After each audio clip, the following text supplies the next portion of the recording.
এক গ্রামে এক গরিব কৃষক ছিলেন। তিনি দুধ থেকে দই মাখন তৈরি করে সেটা বাজারে বিক্রি করত। একদিন তার স্ত্রী তাকে মাখন তৈরি করে দিলেন বাজারে বিক্রি করার জন্য। একদিন কৃষকের স্ত্রী মাখন তৈরি করে কৃষককে দিলেন বাজারে বিক্রি করতে। কৃষক তা বিক্রি করার জন্য শহরের উদ্দেশ্যে রওনা হলেন। মাখনগুলোর আকৃতি ছিল গোল গোল এবং প্রতিটার ওজন ছিল 1 কেজি করে। শহরে পৌঁছে কৃষক প্রতিবারের ন্যায় পূর্ব নির্ধারিত দোকানে সেই মাখন দিয়ে চা, চিনি, তেল, সংসারের প্রয়োজনীয় দ্রব্যাদি উনি নিয়ে আসতেন।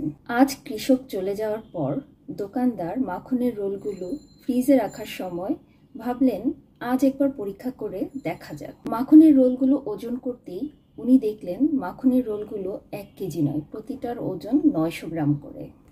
পরের সপ্তাহে আবার কৃষক উক্ত দোকানে মাখন বিক্রি করতে গেলে দোকানদারের সামনে পৌঁছানোর সাথে সাথে দোকানদার চিৎকার করে বলতে লাগলেন, বেরিয়ে যাও আমার দোকান থেকে।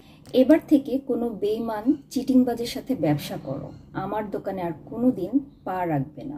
900 গ্রাম মাখন 1 কেজি করে বিক্রি করার লোকটার মুখ আমি আর কোনোদিন দেখতে চাই না। কৃষক বিনম্রভাবে কম্পিত স্বরে বললেন, দাদা, দয়া করে রাগ করবেন না।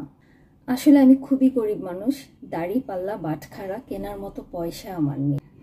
তাই আপনার থেকে প্রতিবার যে 1 কেজি করে চিনি নিয়ে যেতাম, সেটাই দাড়ি পাল্লার এক পাশে রেখে আর এক পাশে মাখনের রোল মেপে নিয়ে আসতাম। এই গল্পটা অনেক শিক্ষণীয় একটা গল্প, আমার কাছে অনেক ভালো লাগলো, ভাবলাম আপনাদের সাথে শেয়ার করি। এখান থেকে কিন্তু আমাদের অনেক কিছু শিখার আছে।